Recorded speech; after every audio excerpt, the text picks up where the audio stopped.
Good morning all student. Start करते हैं। Next, कल अपन पढ़ रहे थे पाचन तंत्र के बारे में। पाचन तंत्र की परिभाषा हो गई थी और पाचन तंत्र हो गया था। इनके प्रकारों के अंगों के नाम लिखने थे, कौन कौन सी ग्रंथियां ग्लैंड पाई जाती वो भी लिखनी।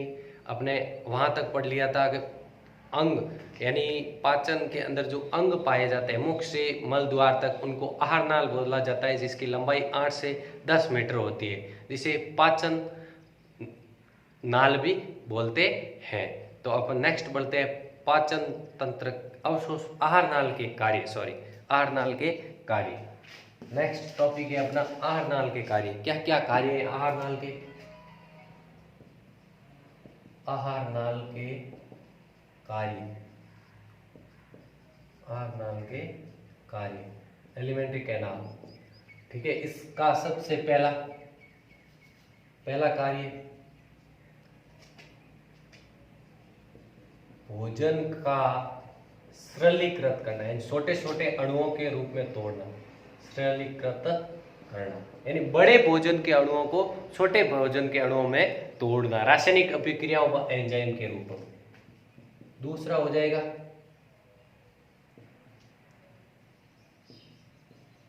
भोजन मुख द्वार से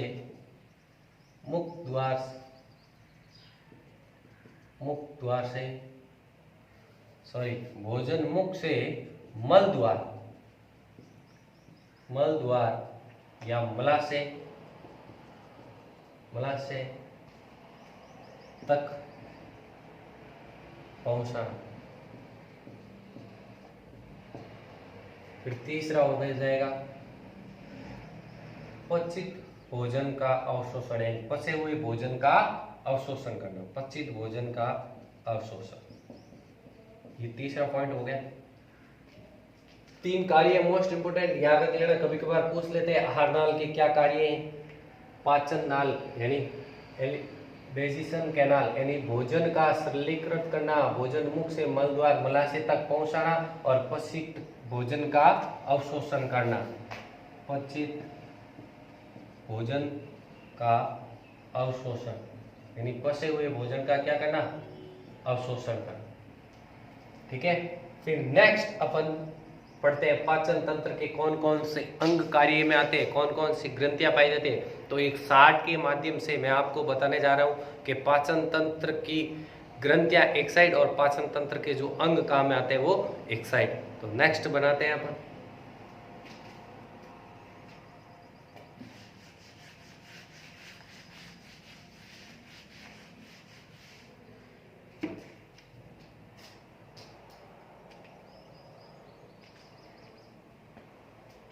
दो भागों में बांट देता हूं पाचन तंत्र को।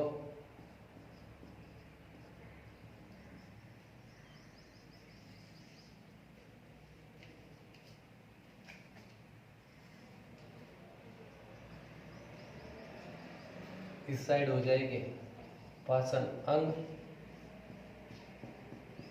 और इस साइड हो जाएंगे पाचन ग्रंथियां, ग्लैंड। कौन कौन से? इसके अंदर हो जाएगा सबसे पहला है मुख, माउथ। दूसरा हो जाएगा ग्रसनी। तीसरा हो जाएगा ग्रास नली। चौथा हो जाएगा आमाशय। पांचवा हो जाएगा सोटी आंत यानी शुद्रांत, सोटी आंत। और छठा हो जाएगा बड़ी आंत और लास्ट हो जाएगा मलाशय। ये पाचन अंग जो पाचन के अंदर काम आते हैं मुख से लेके भोजन तक। पाचन ग्रंथियों के अंदर हो जाएगा सबसे पहले लार ग्रंथियां। 3 ग्रंथियां पाई जाती है। सबसे पहली लार ग्रंथियां, दूसरी यकृत या लीवर ग्रंथि, यकृत ग्रंथियां, और तीसरी हो जाएगी अग्नाशय ग्रंथियां। अग्नाशय ग्रंथियां, ये 3 ग्रंथियां हैं। तो आपको समझने में आसानी रहेगी। एक साइड हो गए पाचन अंग जो मुख, ग्रसनी, ग्वासनली, आमाशय, छोटी आंत, बड़ी आंत, मलाशय, इसको शूद्रांत और बड़ी आंत को बृहदांत बोलते हैं। मलाशय ये अंग हो गई और ये पाचन ग्रंथियां होगी। अब इनका एक एक के बारे में अपन वर्णन पढ़े। मुख का क्या कार्य है? मुख के अंदर और कौन से पार्ट्स पाए जाते हैं? ग्रसनी का क्या कार्य है? ग्रसनली, आमाशय, छोटी आंत, बड़ी आंत, मलाशय। भोजन का कहाँ लंबे टाइम भोजन का अवशोषण होता है, कहाँ अवशोष खनिज लवणों का और पानी का अवशोषण होता है, उन एक एक के बारे में अपन पढ़ेंगे। जब तक 1 मिनट का आपको टाइम दे रहा हूं जब तक नोट कर सकते हो, फिर नेक्स्ट बढ़ते हैं।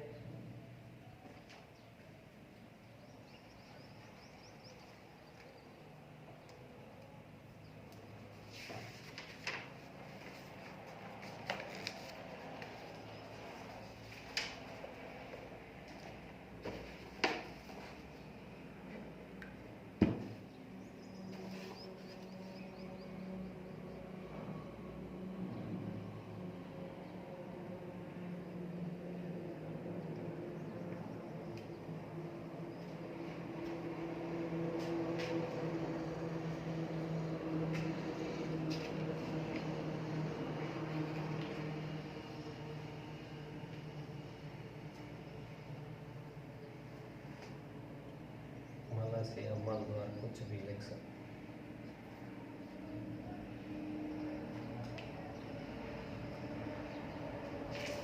नेक्स्ट बढ़ते हैं अपन अगला टॉपिक।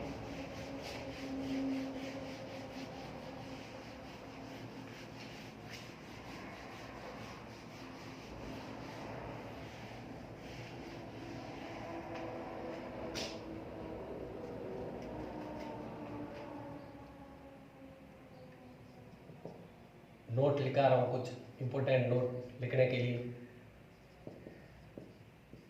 पाचन तंत्र में भोजन को पचाने के लिए आहार नाल में अनेक प्रकार की ग्रंथियों, पाचक रस व एंजाइम का स्त्रावण करते हैं। यानी पाचन तंत्र में भोजन को पचाने के लिए आहार एलिमेंट्री कैनाल में अनेक प्रकार की ग्रंथियां पाचक रस या एंजाइम का स्त्रावण करते हैं। अब अलग अलग, जैसे अपने आमाशय के अंदर HCl हाइड्रोक्लोरिक अम्ल पाया जाता है जो बाहर से बैक्टीरियाओं को मारने का कार्य करता है। जठर रस है ना, पित्त रस, पित्ताशय के अंदर है ना, अलग अलग एक एक रस के बारे में अपन और ग्रंथियों के बारे में डीपली पढ़ेंगे। फिर इनका क्या महत्व है वो अपन पढ़ रहे हैं। फिर नेक्स्ट है पाचित रस अनेक घटकों में पाया जाता है, अनेक घटकों में पाया जाता है। जैसे उदाहरण दे देते हैं, जैसे कार्बोहाइड्रेट, जितने भी अभी थोड़ी देर पहले मैंने बताया था, वसा, प्रोटीन, खनिज लवण, पानी, विटामिन, खाद्य रेशे आदि को पचाने का कार्य करते हैं, आदि को पचाने का कार्य करते यानी पाचन तंत्र। तो दूसरा पॉइंट हो गया, यानी अनेक घटक पाए जाते हैं, ये घटकों के नाम और पचाने का कार्य करते हैं। और तीसरा पॉइंट लिख सकते हो, आहार नाल में भोजन के घटकों को अवशोषित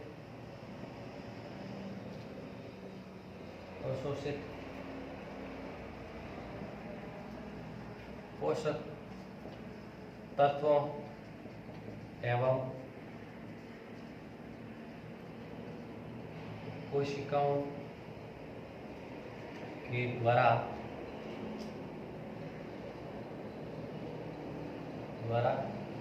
किया जाता है। ठीक है, फिर लास्ट है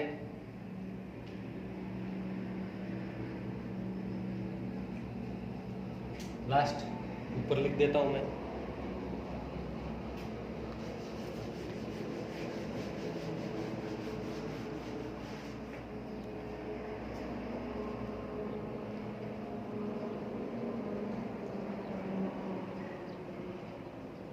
मुख में ग्रसित भोजन का पाचन लंबी दूरी के लिए पेशिया संकुचन, लंबी दूरी के लिए पेशिया संकुचन व विस्तार से गति करता है, वह विस्तार से गति करता है। जैसे उदाहरण हो गया सवर्णी ग्रंथियां, सवर्णी पेशिया, सवर्णी पेशिया, ये आपको याद है। ये नोट है, चारों नोट आपको इम्पोर्टेंट याद रखने जरूरी। आपको स्क्रीनशॉट लेना है तो स्क्रीनशॉट ले सकते हो। कुछ 1 मिनट के बाद अपन नेक्स्ट चलते हैं। नेक्स्ट अपना टॉपिक है पाचन तंत्र में प्रयुक्त होने वाले अंग, यानी पाचन तंत्र के अंदर कौन कौन से अंग काम में आते हैं। उसके अंदर अंगों के नाम एक साइड और एक साइड ग्रंथियों के नाम मैंने बताया था। तो सबसे पहले अंगों के नाम लिख दिए अंगों के और ग्रंथि, और एक एक अंग के बारे में अपन वर्णन कर लेते हैं। जैसे सबसे पहले मुख, सबसे पहले पढ़ते हैं मुख के बारे में। मुख के अंदर सामान्यतः दो संरचना पाई जाती है, एक जीवा और दूसरा दांत। क्या कार्य है, कितने प्रकार है, इनके बारे में अपन पढ़ेंगे अभी। सबसे पहला है पाचन तंत्र में प्रयुक्त होने वाले अंग, यानी कौन कौन से अंग काम में आते हैं, वो इस अंगों के बारे में। सबसे पहला है मुख। इसके बारे में सबसे पहला है मानव में मुख की संरचना कटोरे नुमा अंग पाया जाता है। दूसरा हो जाएगा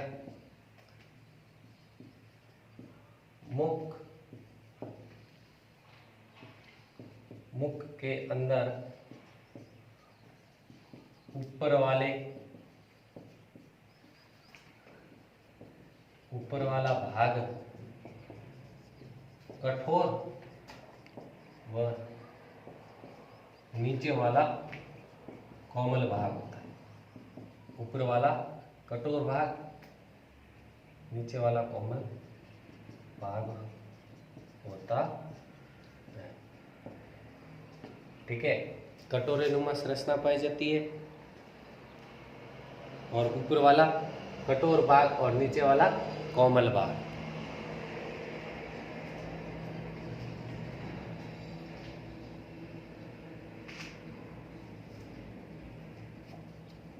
आरनहल का अग्रभाग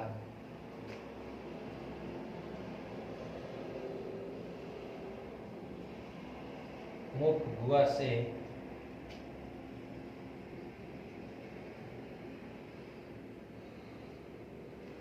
मल द्वार तक होता है। ये हो गया। फिर नेक्स्ट चौथा पॉइंट हो जाएगा मुख के अंदर चारों ओर गति करने वाली पेशी युक्त संरचना को जीवा कहते हैं। जीव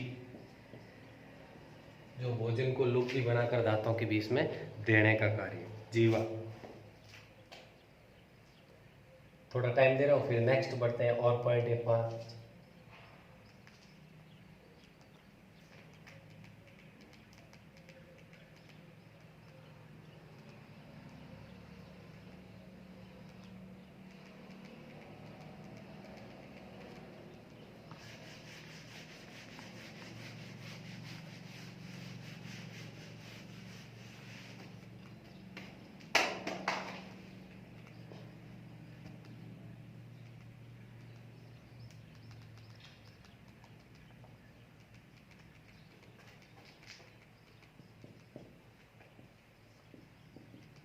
जीवा मुख गुहा के पृष्ठभाग के अधर तल से जुड़ी रहती है, उसे फेनुलम लिंगुअल कहते हैं। फेनुलम लिंगुअल या जीवा फेनुलम कहते, यानी जीवा मुख गुहा के पृष्ठ भाग के अधर तल से जुड़ी होती है, उसे फेनुलम लिंगुअल या जीवा फेनुलम कहते हैं।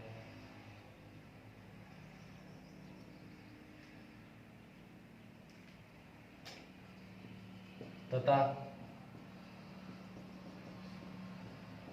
मुख गुहा के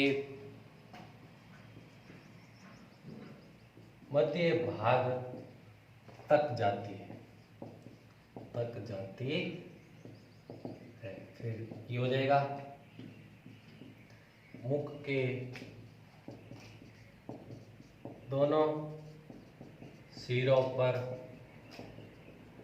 मांसल होठ पाए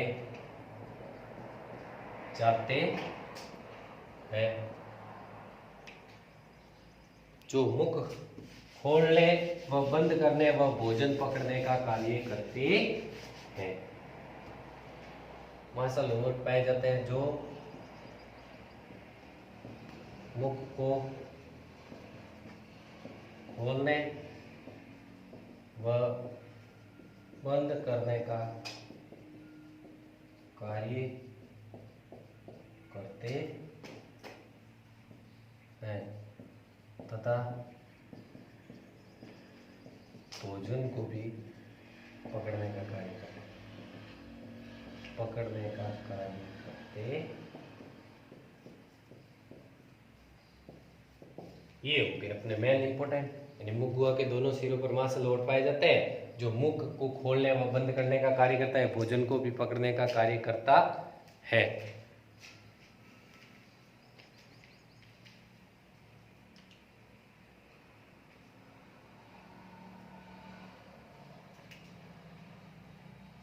फिर नेक्स्ट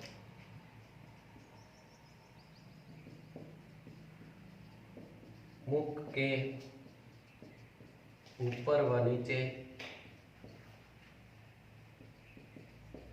ग्रत के अंदर 16 दांत पाए जाते हैं।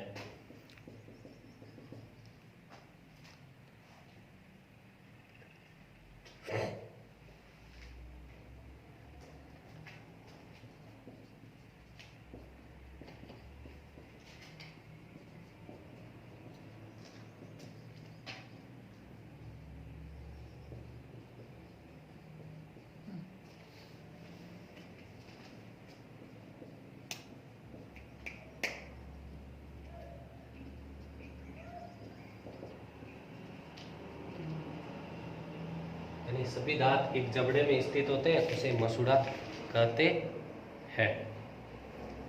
मुख के ऊपर व नीचे ग्रंथ के अंदर 16 दांत यानी टोटल 32 दांत पाए जाते हैं। सभी दांत एक जबड़े में स्थित होते हैं, उसे मासल या गम कहा जाता है। फिर नेक्स्ट बढ़ते हैं यहाँ पर।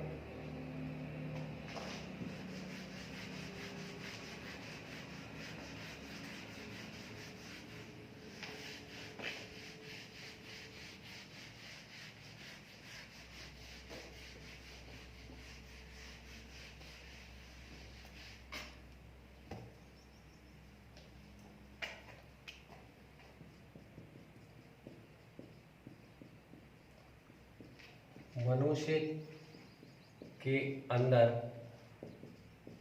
दांत जिस संरचना में धसे होते हैं उसे ग्रंथदंती कहते हैं। यानी जिस संरचना के अंदर दांत अंदर धसे रहते हैं मांसल के अंदर, उसको ग्रंथदंती कहते हैं। लास्ट पॉइंट, मनुष्य के अंदर दांत दो प्रकार के या द्विबार दंती भी बोलते हैं। 2 बार दांत आते हैं, द्विबार दंती भी कहते हैं।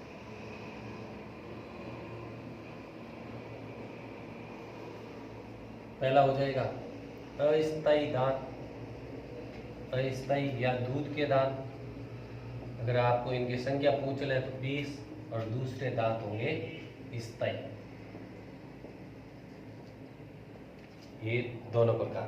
फिर दांतों के प्रकार के बारे में पढ़ते हैं।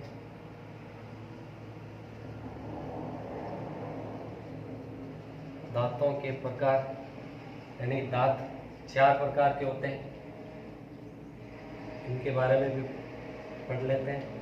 पहला कर्तनक, दूसरा रदनक, अग्रसवर्णक, त्रिमूलक,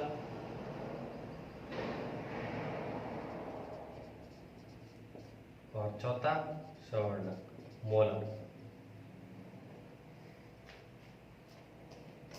अब इनके एक एक के बारे में पढ़ लेते हैं अपन।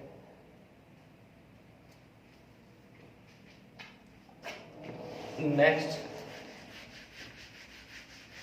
2 मिनट का और अपना टॉपिक है, क्योंकि अपने दांत मुख अपना टॉपिक पूरा हो जाएगा।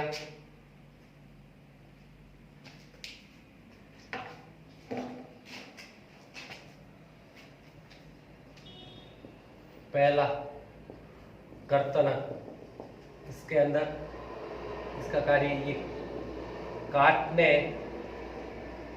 व कुतरने का कार्य करते हैं। कुतरने का कार्य करते हैं। दूसरा हो जाएगा ये मानव, ये शिशु में 6 माह के अंदर आते हैं। और संख्या पूछ ले,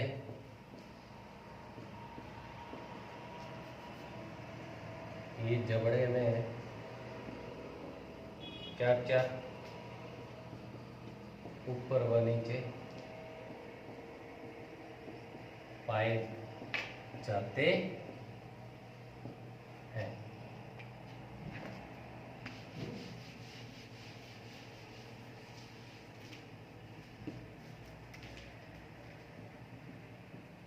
फिर है रदनक, इसका कार्य चीरना व फाड़ना। मांसाहारी जंतुओं के अंदर सर्वाधिक पाया जाता है, विकसित होता है। मांसाहारी जंतु के अंदर ज्यादा नुकीले होते हैं। और दूसरा हो जाएगा इनकी संख्या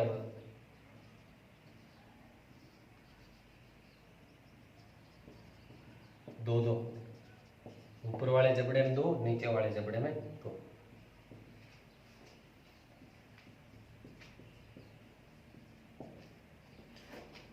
और फिर तीसरा हो जाएगा, ये शिशु में 16 से 20 माह के अंदर आते हैं। फिर हो जाएगा अग्रसर्ण,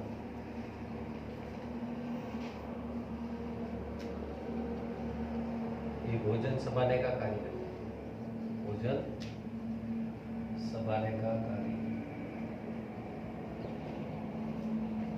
और इसके अंदर दूसरा पॉइंट हो जाएगा संख्या।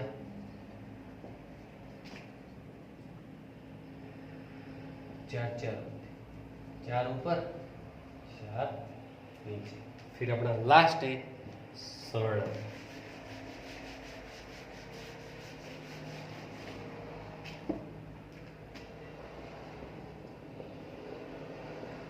स्वर्ण मोला सबसे पहला इसके अंदर हो जाएगा, ये भी भोजन सबाने का कार्य करता है।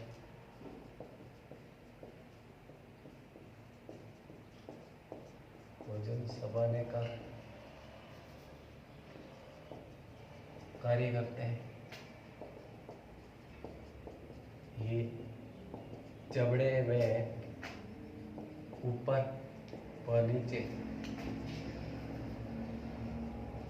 ऊपर व नीचे शेषे की संख्या होती। ये हो गया अपना टॉपिक पूरा। दांत, दांत के 4 प्रकार पढ़ लिए, कर्तनक, रदनक, अग्रसर्णक, सर्णक। कर्तनक सबसे पहले दांत आते हैं और ये काटने का कार्य करते हैं, और ये इनकी संख्या होती है 4 4 संख्या में, 4 ऊपर 4 नीचे। फिर रदनक, ये सीढ़ने व फाड़ने का कार्य करते हैं, ये इनकी संख्या होती है 2 ऊपर 2 नीचे। ये मांसाहारी जंतुओं के अंदर सर्वाधिक विकसित होते हैं, जिनके कारण चीरने व फाड़ने का कार्य, जिसके अंदर जैसे शेर सबसे शक्तिशाली इसीलिए कि उसके अंदर रदनक दांतों की संख्या सर्वाधिक नुकीले व लंबे होते हैं। फिर अग्रसर्णक प्रीमोलर, यानी सर्णक और अग्रसर्णक दोनों भोजन को चबाने का कार्य करते हैं, और अग्रसर्णक दांतों की संख्या होती है 4 ऊपर 4 नीचे, और सर्णक की होती है 6 ऊपर 6 नीचे। इस प्रकार के मानव के अंदर कुल दांतों की संख्या होती है 32, 16 ऊपर 16 नीचे। अब दांतों के ऊपर एक कठोर आवरण पाया जाता है, उसको बोलते हैं एनेमल आवरण। इसके बारे में फिर एक जीवा के अंदर स्वाद ग्रंथियां होने के कारण अपने को स्वाद का पता चलता है। कहाँ मीठे का अनुमान होता है, अग्र भाग पर मीठे का अनुमान, मध्य भाग पर कड़वा नमकीन और पश्चिम भाग पर कड़वे का अनुमान होता है। उसके बारे में संरचना वगैरह पढ़ते हैं अपन नेक्स्ट क्लास के अंदर। आज के लिए धन्यवाद।